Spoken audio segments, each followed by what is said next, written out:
All right, let's talk about one of the most powerful forces shaping our world, something that works on us often without us even realizing it. I'm talking about mass media. It's like the invisible architecture of our daily lives. It influences what we think, what we buy, and pretty much how we see, well, everything. So how does it all actually work? Let's dive in. No, seriously, think about it for a second. That news feed you scrolled through this morning, the podcast you had on during your commute, the show you're probably going to binge watch tonight. Yeah, that's all part of this massive interconnected system.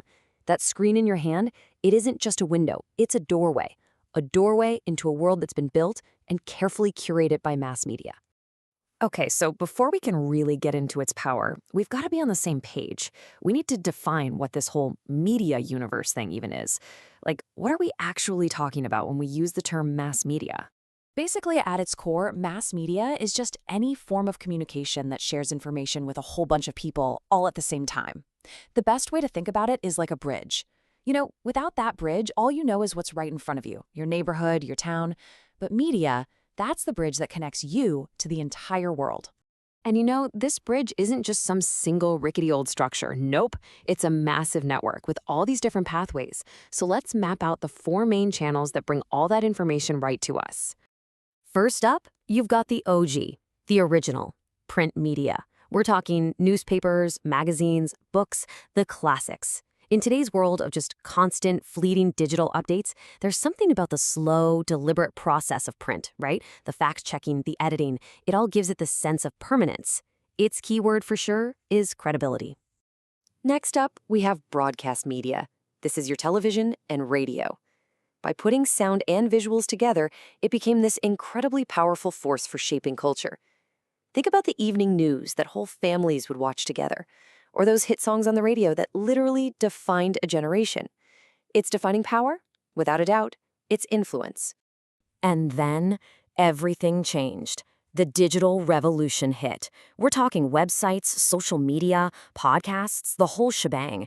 This world is all about one thing: speed, and global reach and interactivity. News doesn't wait for the 6 o'clock report anymore. It breaks the second it happens, so its defining feature has got to be instant. And finally, there is the media that you literally can't turn off or scroll past. Outdoor media. You know, billboards, ads on buses, posters. This is all about creating massive public awareness, making a message a part of the very fabric of our cities.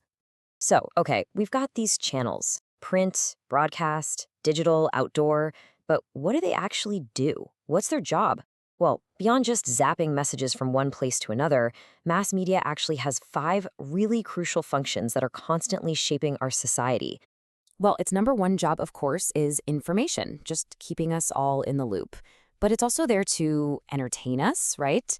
And it drives the economy through advertising. It can educate us with amazing documentaries and deep dive articles. And of course, it raises public awareness about really important issues. All 5 of these jobs are happening all the time, all at once.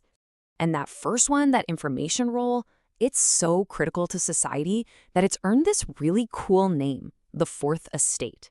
The idea is that a free and independent press acts like a watchdog, you know? It keeps an eye on people in power, holds them accountable, and makes sure we, the citizens, know what's going on. It's an absolutely essential part of a healthy democracy. But here's the thing. This incredible power to inform and influence everyone, well, it's a classic double-edged sword. Because for every amazing way that media can build society up, there's a way it can, unfortunately, tear it right back down. I mean, on the one hand, media gives us this amazing global connection and access to pretty much all of human knowledge. It can spark social change and help the economy grow.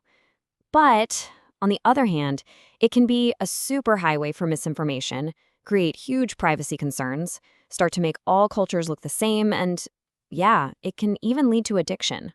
And that's a huge danger in our digital world. Because misinformation isn't just someone getting a fact wrong. It can be used like a weapon, spreading way, way faster than the truth ever could and shaping what people believe, sometimes with really destructive results. And there is no better example of this two-sided coin than social media. It gives us these incredible tools for building communities and allows for citizen journalism where anyone can report the news. But at the same time, it creates these echo chambers where our own biases just get repeated back to us.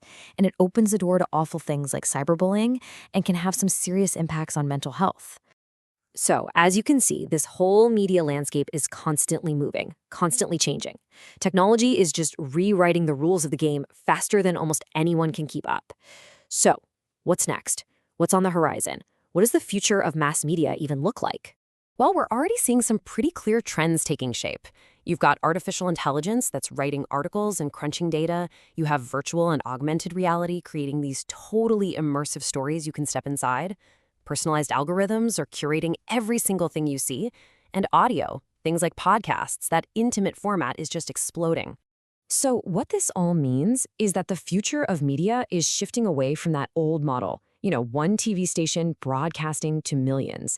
It's becoming way more interactive, way more immersive, and even decentralized.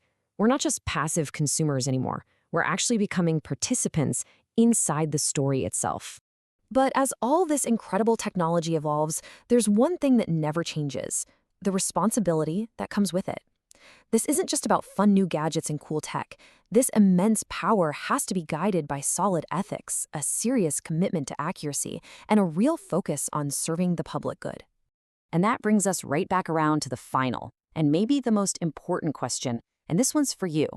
In this new world of endless feeds, AI-generated content, and citizen journalism, you're not just a passive consumer anymore. You're a participant, you're a creator, you're a curator. So the question is, who do you choose to be?